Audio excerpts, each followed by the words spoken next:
지난달 10월 30일이죠. 디지털 타임즈 신문에 박상길이라는 기자가 글을 써놨습니다.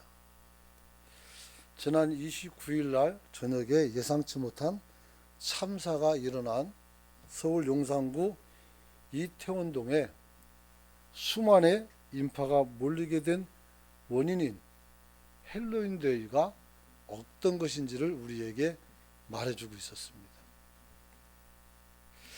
이 헬로윈데이는 미국 어린아이들이 1년 동안 기다리는 큰 명절이라고 합니다. 왜냐하면 집에 문을 두드리면 문을 열고 아이들에게 사탕을 주기 때문입니다. 그래서 이 사탕을 얻기 위해서 이곳저곳 다니면서 그렇게 즐겁게 시간을 보낸다고 합니다. 그러나 미국 언론에 따르면 이 10월 31일 헬로윈데이는 미국의 축제로 알려졌지만 실제는 역사학자들에 의하면 고대 켈트족이 새로운 해가 그 사람들은 우리가 말하는 11월 1일이 새해예요. 그래서 새해를 치르는 축제에서 기인했다 이렇게 말합니다. 켈트족은 10월 30일이 되면 사후세계와 현실세계의 경계가 미약해지게 되고 그래서 거기에는 악한 영들과 사자들이 다시 유령들이 나타나서 우리를 어떻게 되겠습니까? 어지럽게 하니까 그들의 혼을 달래고 그들을 어떻게 돼요? 그들로부터 자기를 보호하기 위해서 모닥불을 피우고 사실 음식을 내놓고 내가 누군지 알아보지 못하도록 얼굴에 색을 칠하고 변장을 했다는 그런 이야기가 있습니다. 그리고 시간이 흘러서 8세기가 됐을 때 가톨릭 교회가 지금도 마찬가지지만 11월 1일은 성인의 날입니다. 성자들. 그래서 우리 세인트라고 붙인 많은 어떤 성자들이 있어요. 그래서 모든 성인의 대축일로 지정하자 그 전날인 10월 31일에 이 사원축제를 이루어갖고 신성한이라는 헬로우와 전날이라는 이브라는 단어가 합해져서 헬로윈이 됐다라는 이야기를 하게 됩니다. 자, 그래서 이 기사를 보고 그 다음에 이번에 이태원에서 있었던 사건을 제가 자료를 찾아보고 둘러봤습니다. 정말 기사가 너무 많아서 기사 홍수가 나서 어떤 게 제대로 된 건지 잘 모르겠더라고요. 하지만 쭉 찾아보고 제가 한 가지 궁금한 것이 있었습니다. 왜 우리 아이들이 거기에 갔을까? 왜 갔을까? 어떤 분이 글 써는 거 보니까 이렇게 말했습니다. 우리나라 사람들 특히 40대, 50대도 있지만 사실은 40대, 30대, 20대, 10대쯤 내려갈수록 우리는 무슨 기념일을 굉장히 중요하게 여긴다 이렇게 말해요. 기념일. 빼빼로데이도 있고, 그죠? 도대체 그게 왜 있는지 는 모르겠어요. 안 사다 주면 삐질 것 같으니까 사다 주는데 이런 기념일들은 굉장히 많아요. 그냥 생일만 챙기면 안 될까요? 근데 그 많은 걸 다 챙겨야 되니까 얼마나 힘들겠습니까? 근데 이런 것을 굉장히 어떻게 잘 챙긴다고 그래요. 그래서 이 할로윈데이도 이 사람들이 챙겨서 함께 기념일을 즐기는 그런 모습으로 바뀌었다고 합니다.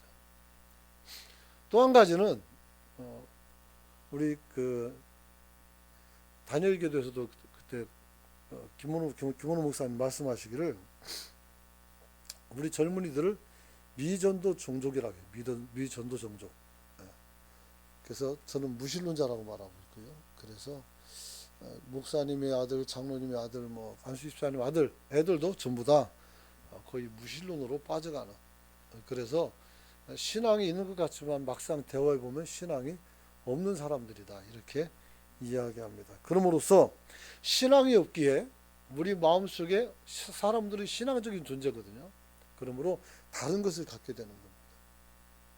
그것이 바로 뭡니까? 이런 기념을 통해서 우리가 같이 쾌락을 즐김으로써 내 안에 있는 도덕적인 어떤 해이나 아니면 문제를 내려놓는, 그리고 내 삶의 문제를 내려놓고 거기에 광적으로 즐기는 현상이 나타났다, 이렇게 이야기도 합니다. 또 어떤 사람들은 경제, 사회, 문화에서 소외된 젊은이들이 이제 할 수 있는 게 없다, 그렇기 때문에 이런 일에 집중할 수밖에 없다, 이런 얘기를 했어요. 그래서 전망치가 참 암울합니다. 더군다나 나랏빛은 이제 천조면 얼마나 되는 거 난 모르겠어요. 감도 안 와요. 400조였던 것이 갑자기 1000조로 확 불어났어요. 정권 한번 바뀔 때마다 이렇게 커지면 어떻게 살까요? 이 얘기는 이 많은 빚을 우리 젊은이들과 어린 아이들에게 우리가 떠넘기는 것입니다. 직업도 잘 안 주고 임금도 싸게 쓰고 집도 못 사게 만들고 돈만 갚으라고요? 좀 너무한 거 아닌가요? 그런데도 아직 정신을 못 차리고 더 많은 지출을 늘리려고 하는 그런 모습들이 보이는 것을 보게 됩니다. 개인을 얘기하는 거, 국가를 얘기하는 겁니다. 그리고 JTBC 기자가 보도한 것을 특집 방송하는 것을 봤어요. 근데 거기서 이런 말을 했습니다. 뉴스 특보에서 이태원에서 100명이 죽었는데, 사람이 죽어나가고 비명을 지르는데 옆에 골목에서는 광란의 춤파티가 있었다는 겁니다.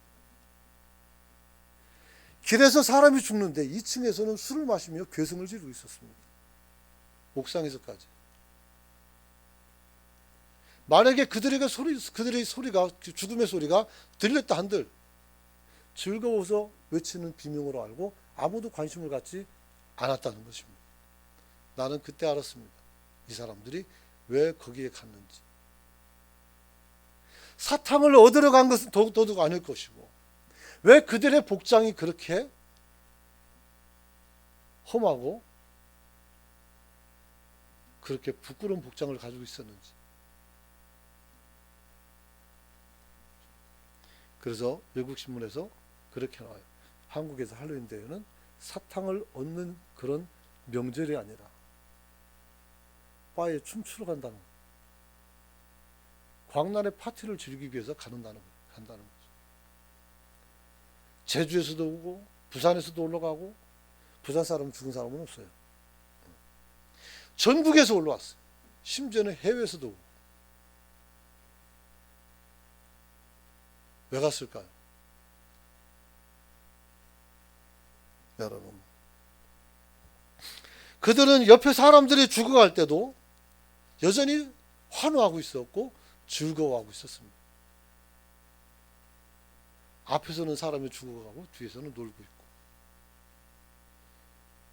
이걸 가지고 누구 책임을 따지고 누구 잘못을 따지고. 어떤 분은 보니까 아이가 죽었는데 운구할 돈이 없어서 어느 연예인이 대줬다라는 미담이 나오고 있어요. 자기 관값도 내주지 못하는 무능한 부모 아래서 무슨 돈을 가지고 거기까지 올라와가지고 죽는지 모르겠어요. 여러분, 중요한 건 그것이었습니다. 이제 더 이상, 항상 그래요. 세월호 때도 그랬고, 이런 일이 다시는 반복돼서는 안 된다라고 말합니다. 그런데 어떤 사건을 예견할 수 있는 사람이 누가 있겠습니까? 만약에 여러분들이 예견했는데 안 갔다면 여러분 책임입니다. 나는 그걸 예견하지 못했습니다. 만약에 예견했다면 가서 막았을 것입니다. 누가 예견해요? 대통령이요? 누가 해요? 없어요. 누가 행사를 기획한 것도 아니고 그저 자기들이 좋아서 놀러가서 그게 난리치다가 죽임을 당한 것입니다. 중요한 것은 이인으로 인해서 많은 사람들이 상처를 입고 그 상처를 풀이할 대상을 또 찾고 있다는 것입니다. 과연 이것이 정상적이고 건강한 국가의 모습인가, 사회의 모습인가 라는 생각을 해보게 됩니다. 그래서 오늘 설교 제목을 제가 영적 대각성이 일어나야 합니다라는 제목을 정하게 되었던 것입니다. 여러분, 우리가 어떻게 할 수 있을까? 우리 청년들이 다시 예수를 믿어서 이들이 그리스도 안에서 공허한 삶을 사는 것이 아니라 내가 얼마나 하나님의 선택을 받은 귀중한 존재인지를 깨달아서 자기 가치에 맞는 인생을 살도록, 다른 교회는 모르겠지만 우리만이라도 생각하고 노력해야 된다는 것이 제 결론이었습니다. 부산은 예전부터 환락과 소비의 도시로 명망이 높았습니다. 폭력적 영화가 다 부산에서 나옵니다. 부산하면 깡패 도시입니까? 그런데 그렇진 않은데 그렇게 포장되어 가고 있습니다. 그러다 보니까 일반인들도 자신들이 무슨 부산에 살면 무슨 어깨인 것처럼, 조폭인 것처럼 그런 마인드를 갖고 있는 것을 보게 됩니다. 모든 도시 다녀도 지나갈 때 어깨를 피하지 와서 부딪히는 곳은 딱 여기밖에 없습니다. 길 가면서 절대로 피하잖아요. 어깨 팍팍 짚어 나갑니다. 그래서 허리를 돌리면서 내가 피해 다닙니다. 여러분, 그것이 과연 우리가 무의식 중에 살아가는 생활의 습관이겠지만 옳은 것인가 하는 것입니다. 이제는 우리가 부산을 변화시키고 정화하며 새로운 요체가 되기를 그런 마음으로 오늘 말씀을 통해 성령이 임재하여 여러분의 마음을 만질 수 있기를 소망합니다. 오늘 본문은 작금의 큰 불행에 대해서 우리가 무엇을 해야 될지를 정확히 알려주고 있습니다. 여러분, 알다시피 본문은 유다의 16대 왕 요시야 왕 때의 기록입니다. 부왕 아문은 우상숭배와 교만 때문에 즉위한 지 2년 후에 24살에 부하에 의해 살해됐고 요시야는 8살 때 왕이 되었습니다. 8살짜리가 왕이 돼서 할 수 있는 게 뭐가 있을까요? 섭정들의 말을 들어야 되는 거겠죠. 그래서 겨우 8살 나이에 왕에 올랐지만 나라를 치리한 31년 동안 그는 아버지 부왕 아몬을 따르지 아니하고 위대한 선조 다윗을 본받아 살기를 원했던 것입니다. 할렐루야. 그래서 하나님께 큰 칭찬을 받습니다. 그의 평가가 오늘 본문에 나왔어요. 25절 같이 한번 읽어봅니다. 25절 시작. 요시야와 같이 마음을 다하여 뜻을 다하여 힘을 다하여 모세의 모든 율법을 따라 여호와께로 돌이킨 왕은 요시야 전에도 없었고 후에도 그와 같은 자가 없었더라. 할렐루야. 솔로몬 왕 이후 남북이 분단된 유다가 바벨론 포로로 잡혀갈 때까지 약 20명의 왕들이 있었습니다. 그 중에 여호사밧이나 요시야 왕이 있었습니다. 히스기야도 있었습니다.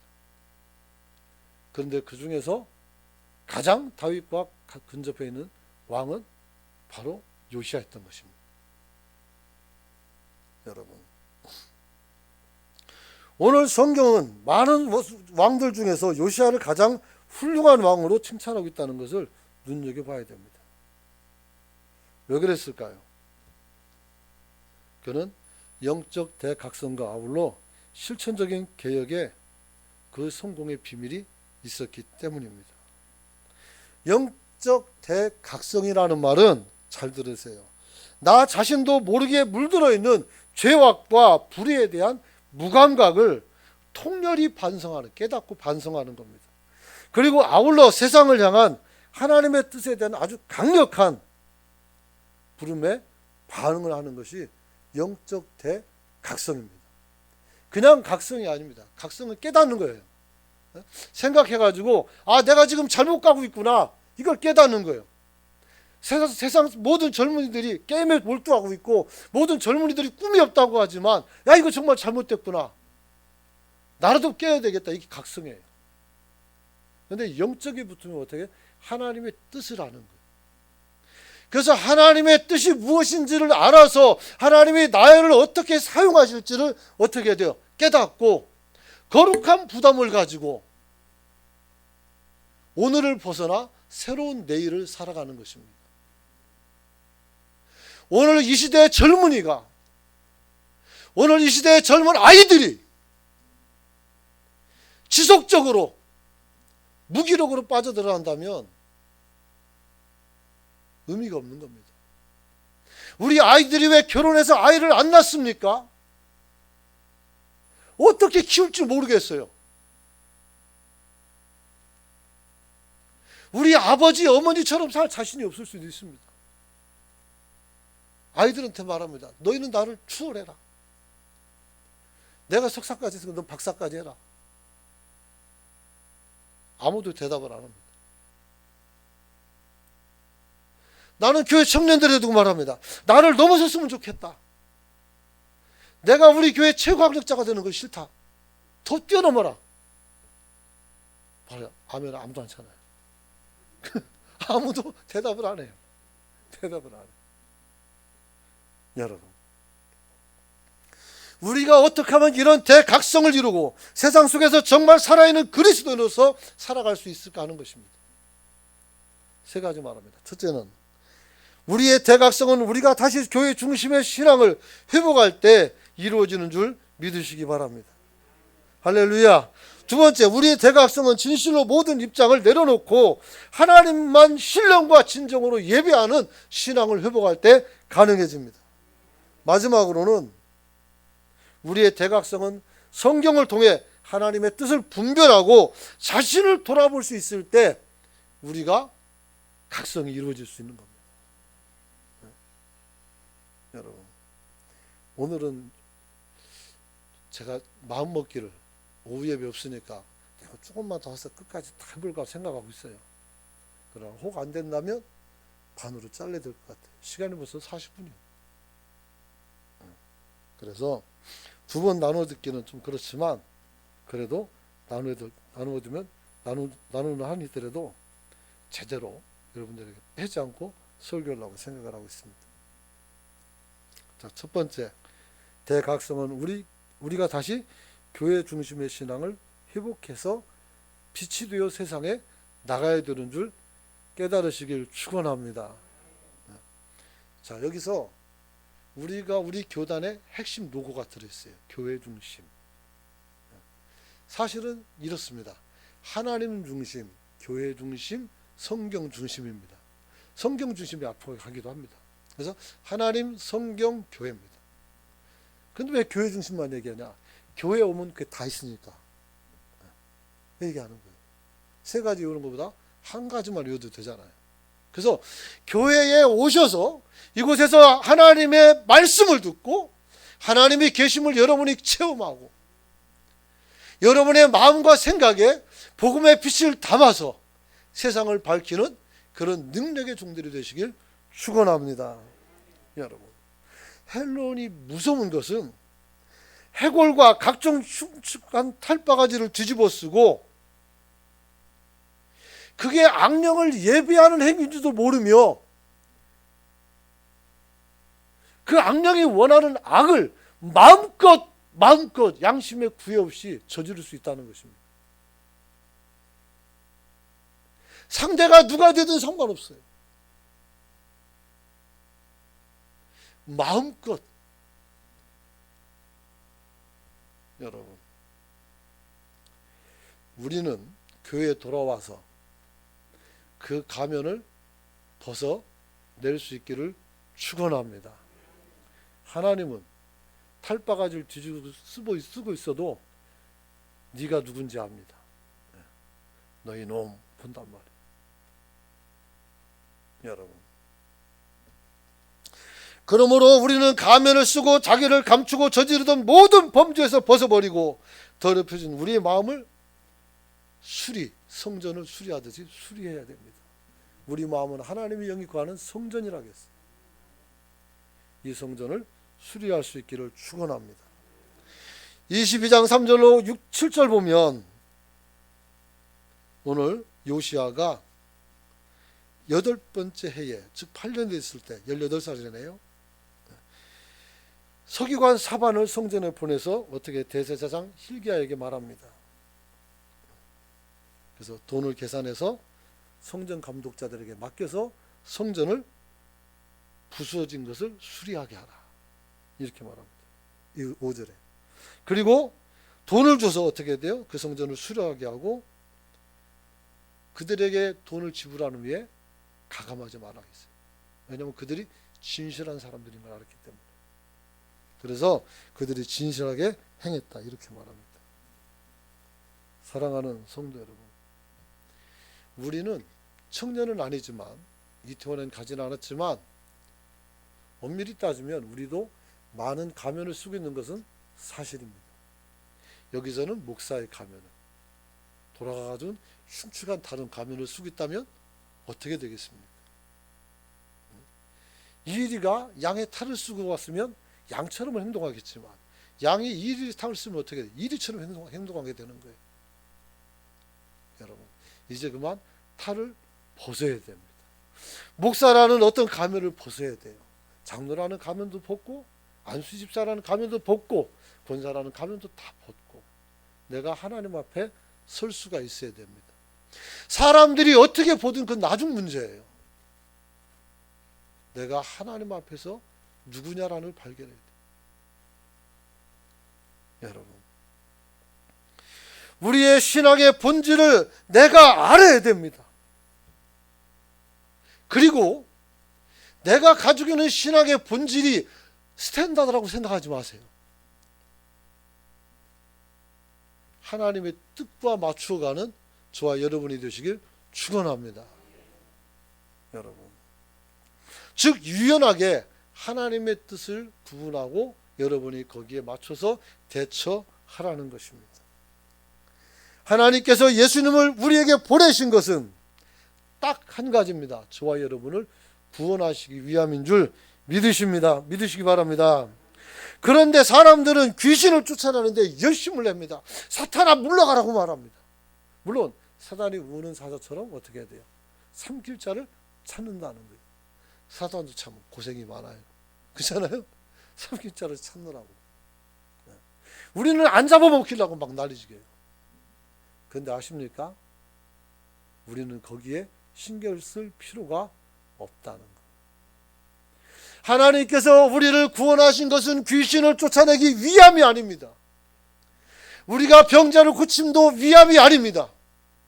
우리를 이 세상에서 선택하신 것은 저와 여러분을 구원하기 위함인 줄 믿으시기 바랍니다. 여러분, 바로 그것입니다. 오늘 하나님의 의도가 구원에 있음을 잊어버리고 귀신과 악령의 두려움에 짓눌려 있기 때문에 우리는 어떻게 해야 돼요? 그것과 싸우려고 드는 것입니다. 애시당초 싸움이 되는 싸움이 아닙니다. 하나님이 저와 여러분을 보호하시기 때문에 우리는 거기에서 자유할 수 있기를 축원합니다. 제가 말씀드렸죠. 귀신은 귀신을 두려워하는 사람에게 찾아간다고.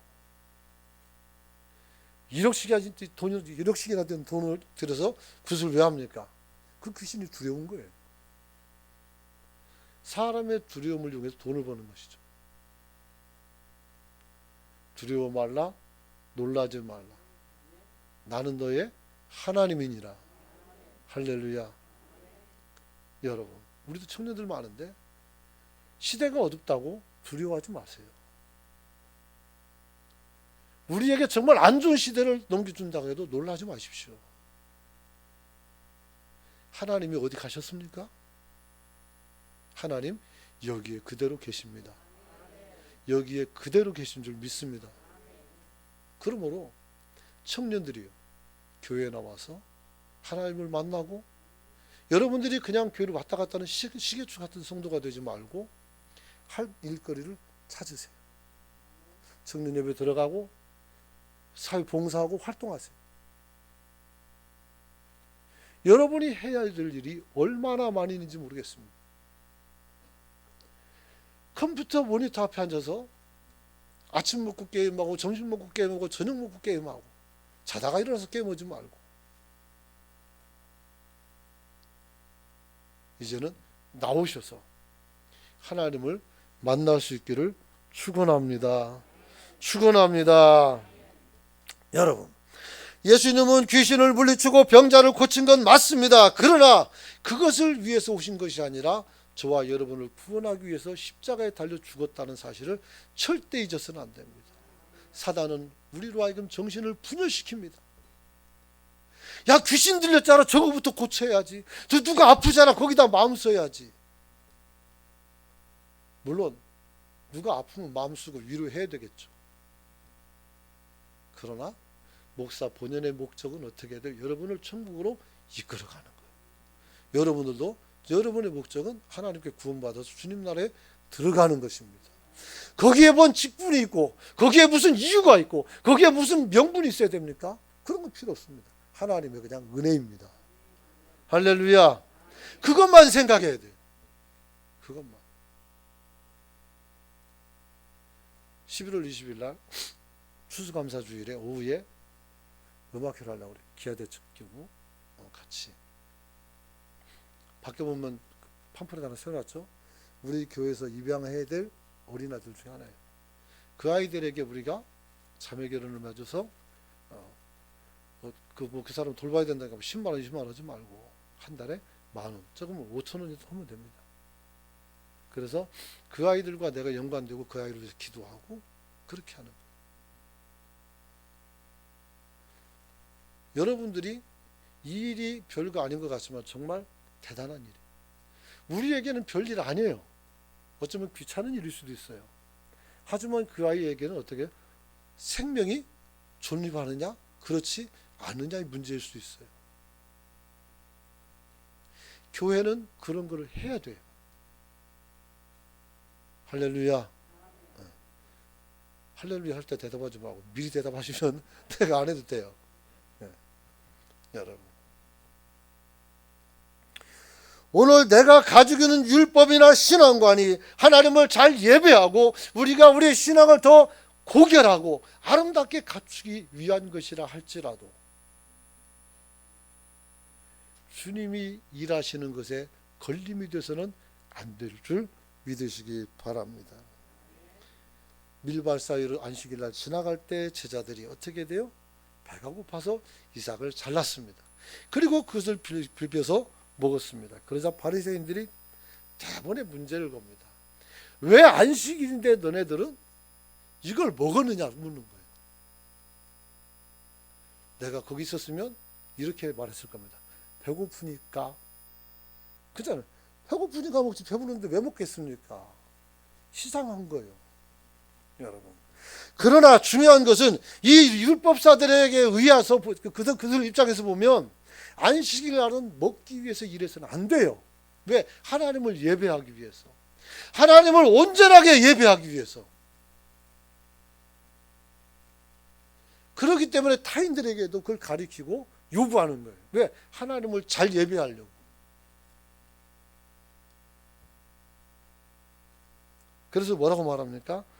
당신의 제자들이 안식일에 하지 못할 일을 하고 있습니다 라고 말합니다. 주님께서 그래서 반박합니다. 그럼 너네들은 안식일 잘 지키냐? 제사장은 안식일 날 왜 일하는데? 제사장은 제사를 드려대니까 일하는 거 아닙니까?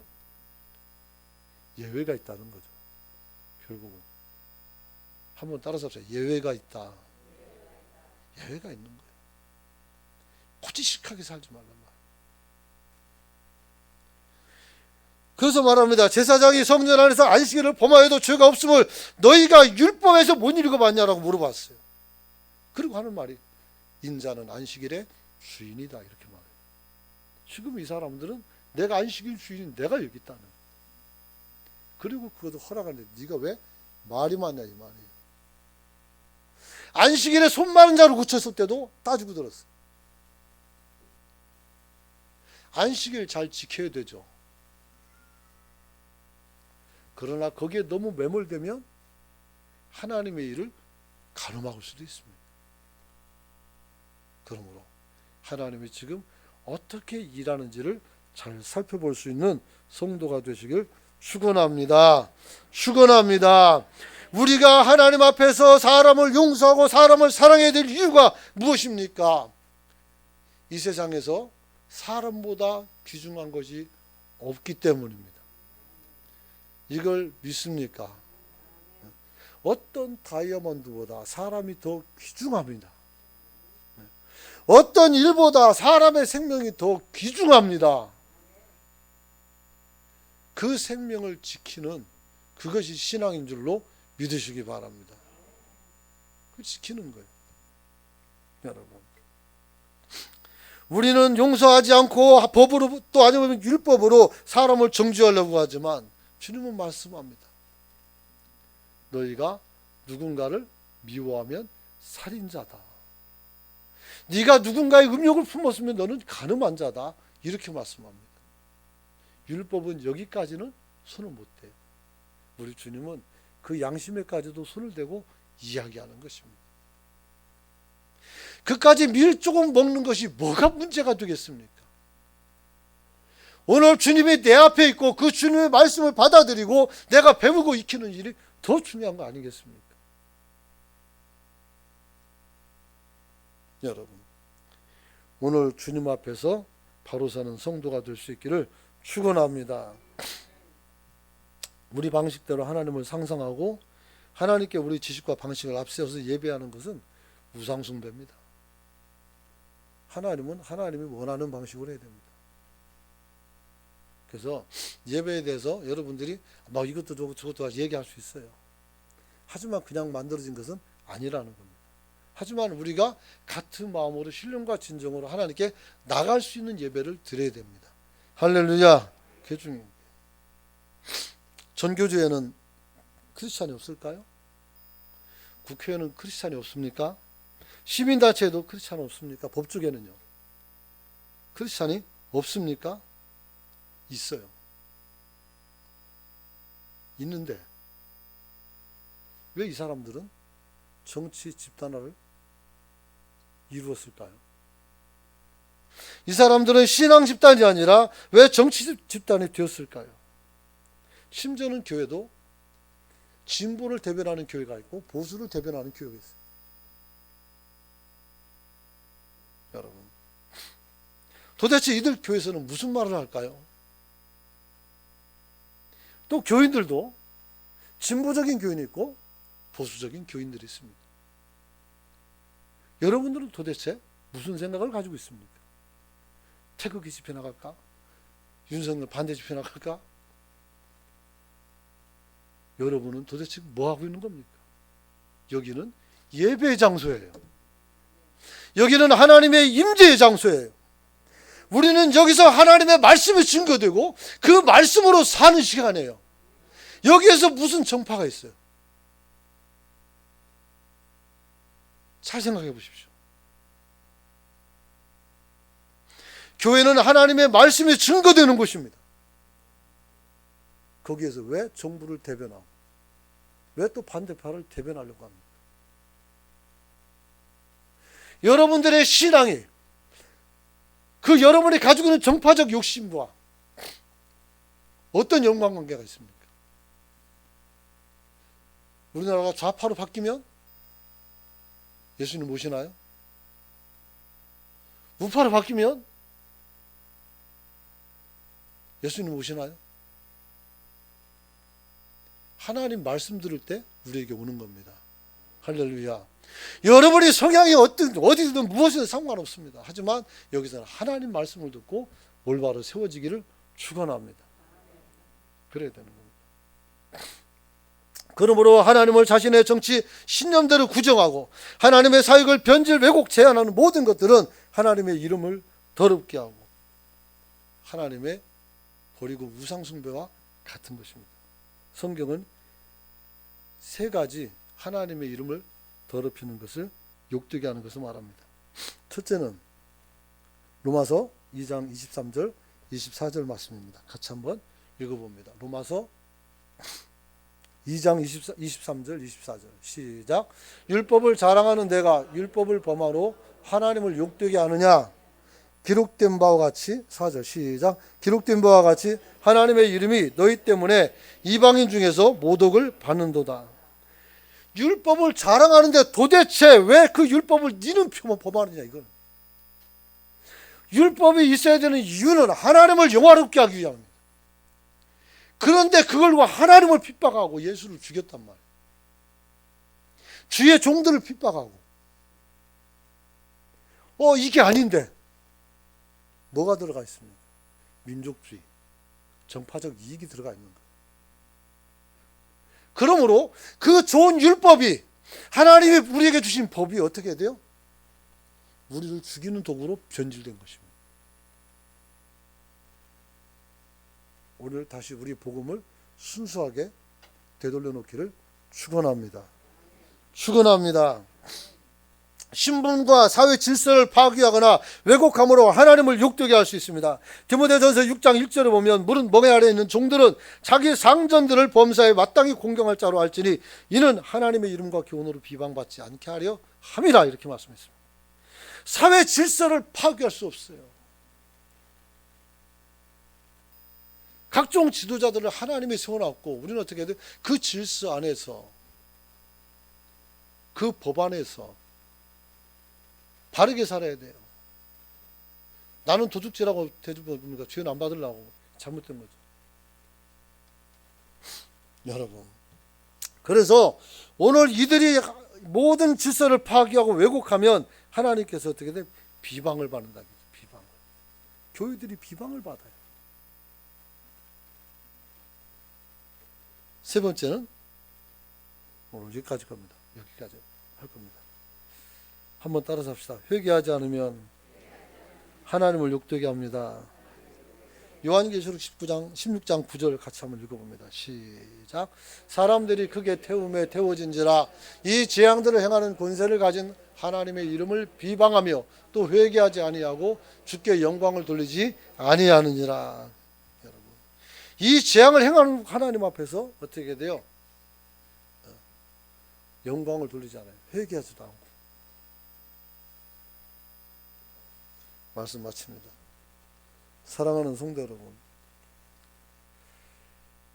우리는 어떤 사건이 있을 때마다 그 슬픔을 이용해서 언제부터인가 이웃이 되는 것이 아니라 늑대가 되는 것 같습니다. 그 죽음이나 그 아픔을 통해서 어떻게 돼요? 나의 이득을 챙겨가는 승냥이 같은 인간들이 많이 있다는 걸 느끼게 됩니다. 세월호 아이들이 죽었을 때 그 아이들이 얼마나 불쌍하게 죽었습니까? 선생님 말씀 잘 듣는 애는 죽었고 말 안 듣는 애는 살아나는, 참 안타까운 일이죠. 선생님도 애들이 죽을 줄 알았으면 탈출시켰겠죠. 설마 나를 버리고 선장이 도망갈 거라고 누가 생각했겠습니까? 그리고 그걸 가지고 벌써 얼마나 시간이 흘렀습니까? 뭔가 좀 시원하게 결말난 게 있습니까? 없어요. 결국 수많은 사람들이 그 이름을 팔아서 뜯어먹고 살았어요. 이래서는 안 되는 거죠. 여러분, 또 이번에 이태원에서 참사가 났어요. 나는 그분들이 안타깝게 간 것은 안타깝지만 그게 끝이에요. 여기서 뭘 대줍니까? 그냥 우리가 애도해주고 또 가족을 위로해주고 여기까지예요. 거기서 뭘 더 하려고 하면 어떻게 돼요? 우리는 법을 벗어나게 되고 우리는 우리 양심을 내려놓고 해야 되는 거예요. 좋지 않은 거죠. 사랑하는 성도 여러분, 오늘 저는 우리의 대각성은 하나님 중심, 성경 중심, 교회 중심을 살아야 된다고 말씀했습니다. 이제 다음 주에는 거기에 대해 더 깊은 내용들이 나오겠지만 오늘은 이 정도까지만 하십시오. 여러분 아이들을 교회로 보내세요. 젊은이들은 교회로 나오세요. 예배 때만 나오지 말고 시도 때도 없이 나오세요.